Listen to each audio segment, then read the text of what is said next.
10월 9일 강아랑이 전해주는 정치권의 뜨거운 말말말 강아랑의 정치랑입니다.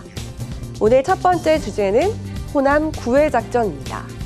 더불어민주당의 당대표 선거 후보 등록일이 하루 앞으로 다가온 가운데 당권 경쟁을 펼치는 정청래, 박찬대 의원이 호남 민심 잡기에 살을 건 모습입니다.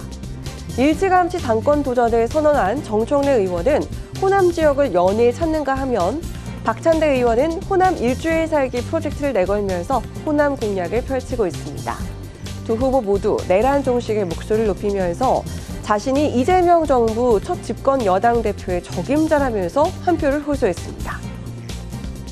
아직도 내란은 끝나지 않았고 내란과의 전쟁에서 승리해야 된다. 지금은 내란과의 전쟁 중입니다. 이럴 때는 거의 전시체제로 당을 운영을 해야 된다. 그래서 전투력, 투쟁력이 높은 강력한 리더십이 필요하다는 생각이고요. 8월 2일 민주당의 새 대표가 선출됩니다. 이번 선거에서는 이재명 정부의 성공을 최우선으로 하는 유능한 지도자가 선출되어야 합니다.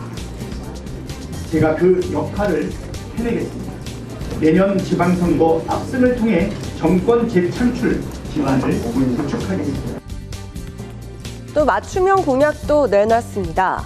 박 의원은 고속도로 철도 공약에 이어서 호남에서 내란 특별법을 발의하는 기자회견을 했고요. 정 의원은 전남 지역 수건 사업으로 여겨지는 국립의대 설립을 약속하면서 선명성 경쟁을 펼치기도 했습니다. 민주당은 내일 하루 전국 당원대회 당대표와 최고위원 후보자 등록을 받겠다고 밝힌 상황이죠.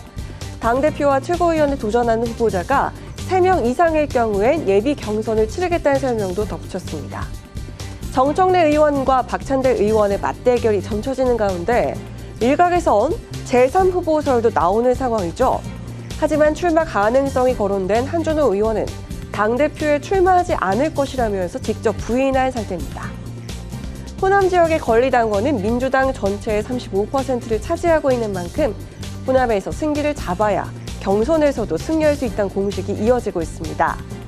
이번 전당대회에서 호남 민심은 어디로 향하게 될까요? 자, 이어서 오늘 두 번째 주제는 무게파 당권론입니다.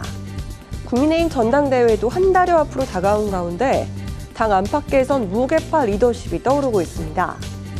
당내 유력 주자들이 계파 갈등과 대선 패배 책임론에서 자유롭지 못할 상황에서 오히려 계파색이 옅고 쇄신에 나설 수 있는 인물에 대한 요구가 커지고 있다는 해석입니다.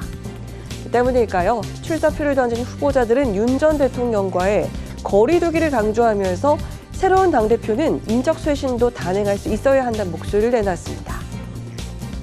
그 인적 쇄신은 불가피하다 이렇게 보고 있습니다. 한남동 간주로 윤석열 전 대통령의 체포영장 집행 저지를 위해서 집결했던 의원들이 무려 45명, 청산의 대상은 45 플러스 알파라고 보시면 되겠습니다.